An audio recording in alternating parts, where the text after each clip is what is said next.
మీకు లిటరల్లీ చాలా మంది అంటారు తను అదృష్టవంతురాలు కూడా అంటారు, టాలెంట్తో పాటు. బేసిక్గా ఫస్ట్ ఫిలిం లైక్ ఒక రేంజ్లో హిట్ చేయడం అనేది క్రేజీనెస్ అది. సో ఫర్ యూ ఎలా అనిపించింది ఆ రోజు అంత బిగ్గెస్ట్ టాక్ వచ్చినప్పుడు?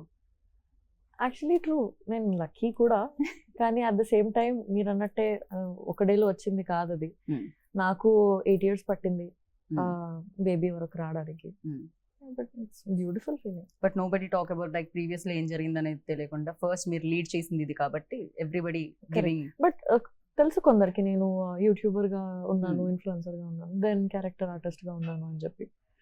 ఆ 8 years లో ఇవన్నీ నడిచినాయి. After that baby. Right. Basic common question నాకు తెలిసి అందరూ అడిగేది ఏంటి అంటే, సక్సెస్లో ఉన్నప్పుడు సక్సెస్ఫుల్ టీమ్ని చూస్ చేయడం జరుగుతుంది, సక్సెస్ఫుల్ డైరెక్టర్తో వర్క్ చేయడం జరుగుతుంది అంటారు. బట్ గ్యాప్ ఇచ్చారు, మోస్ట్ ఎలిజిబుల్ బ్యాచులర్ తర్వాత భాస్కర్ గారు గ్యాప్ ఇవ్వడం జరిగింది. వెన్ లైక్ భాస్కర్ గారు ఈ స్క్రిప్ట్తో వచ్చినప్పుడు what was your reaction on it first? And ఇలాంటి క్యాలిక్యులేషన్స్, ఈక్వేషన్స్ ఇలాంటివి అదేం లేదండి. అంటే నేను క్యాలిక్యులేషన్స్, ఈక్వేషన్స్ లేకపోతే నార్మల్గా వేసి లెక్కలు వేసుకుని ఉంటే నేను ఇవాళ ఇంకా ఇంట్లోనే కూర్చుని ఉండేవాడిని.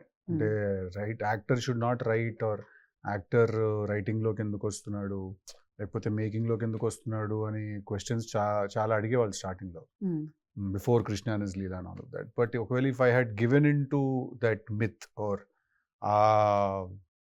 ఏమంటారు ఆ నోషన్కి నేను సరెండర్ అయిపోయి ఉంటే ఇంకా జస్ట్ వెయిటింగ్లోనే అలా ఉండేవాళ్ళం మనం.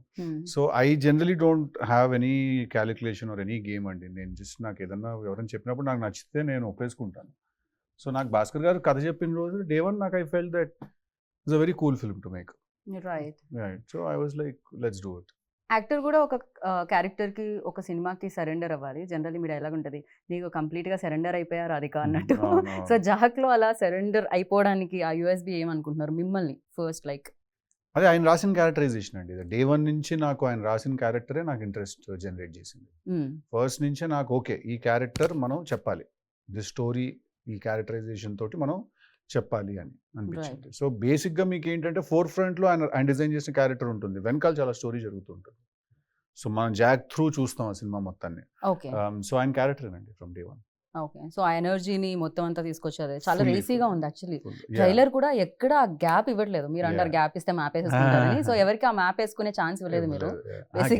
మ్యాప్ చేసేస్తానుంది, బట్ మేము మ్యాప్ చేసే అంత గ్యాప్ ఇవ్వట్లేదు మీరు. ట్రైలర్ లో బ్యాక్ టు బ్యాక్ డైలాగులు పడుతూనే ఉన్నాయి, కనెక్ట్ ఎక్కడ పోవట్లేదు అనమాట. బేసిక్ గా